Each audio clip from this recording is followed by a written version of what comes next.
Catania capolista, reduce da 3 vittorie di fila, oggi gioca a Potenza. Ci dice tutto Marco Carli. Un'altra tappa verso quella che il Catania vorrebbe sia la sua scalata. Per saperlo bisognerà attendere la fine del percorso, intanto c'è un primato da difendere e appunto un altro tassello da provare a mettere. Forti delle convinzioni accumulate e memori del fatto che vanno aumentate di gara in gara attraverso i risultati e le prestazioni. A Potenza Toscano ha qualche alternativa in più, di certo a centrocampo, dove il rientrante di Tacchio, lievemente favorito nel ballottaggio, si contende 2 maglie su 3 con Corbari e Quaini. Poi Lunetta a sinistra con D'Ausilio e Jimenez trequartisti, Conforti in attacco e Allegretto in difesa.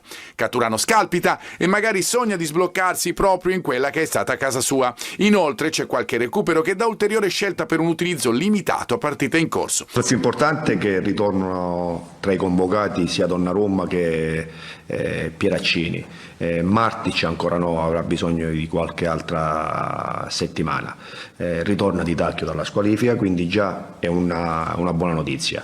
Non è tanto la formazione che ha giocato la partita scorsa, ma è l'atteggiamento che ha avuto tutta la squadra. Quello dobbiamo mantenere, a prescindere dalla formazione, dagli 11 che inizieranno e che i 5 che subentreranno. Di contro c'è un Potenza aggravato dagli infortuni, soprattutto in attacco, ma che ha alternative valide proprio nel reparto avanzato. Dunque resta una partita da prendere con le molle contro una squadra che viene da 5 risultati utili consecutivi, compresa la Coppa. Potenza-Catania sarà seguita da Telecolor con diretta stadio, più di 3 ore live, collegamenti con il Viviani, commenti da studio e alla fine le interviste in anteprima.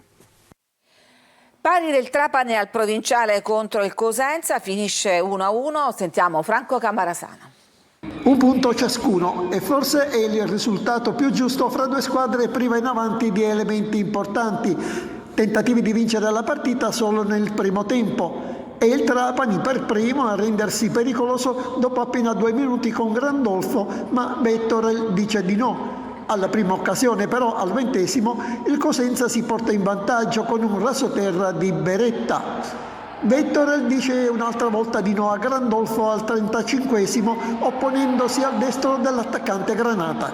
Al 43° però Luigi Canotto si inventa il gol del pari su un passaggio di Motok, evitando un paio di avversari e mettendo la palla dove Vettorel non può arrivare. Nella ripresa le 2 squadre danno la sensazione di accontentarsi del risultato di parità. Di importante una rovesciata di Ricciardi al 75°, respinta da Galeotti in angolo, e all'86° un lungo pallonetto di Carriero nel vano tentativo di sorprendere Vettorel fuori dai pali. Poi più nulla. Secondo pareggio consecutivo per il Siracusa, a Cava dei Tirreni finisce 1-1. Marco Petrolito. Il Siracusa esce da Lamberti con un punto che fa più morale che classifica. Con la Cavese arriva un altro pareggio, 1-1, dopo che gli azzurri, nonostante le assenze di un avversario di valore, erano riusciti a passare in vantaggio alla fine del primo tempo con Parigini prima di subire in avvio di ripresa la rete dei Campani ad opera di Orlando. Il match si apre su buoni ritmi, al 10° il Siracusa a farsi vedere per primo col cross di Zanini e la girata volante di Molina che non trova lo specchio. Cavese pericolosa al 35° con Nunziata, il cui tiro improvviso sfila non lontano dal palo della porta difesa da Farroni. Al 37° è Valente ad impegnare Boffelli su punizione. Dall'altra parte, invece, il portiere retuseo è decisivo al 42°, quando Fusco colpisce di testa sul cross della sinistra e trova il palo, con Farroni bravo a toccare quel tanto che basta per impedire alla Sfera di terminare in rete. Al 46° ecco l'episodio che sblocca il match. Calcio di rigore per il Siracusa per un tocco di mano di Luciani rivisto dal direttore di gara. E dagli 11 metri è Pareggini che si vede respingere la conclusione da Boffelli, ma è il più rapido sulla ribattuta e deposita in rete il pallone dell'1-0 azzurro. Nella ripresa la Cavese parte forte a caccia del pareggio, con Farroni che respinge di piede la potente conclusione dalla distanza di Orlando.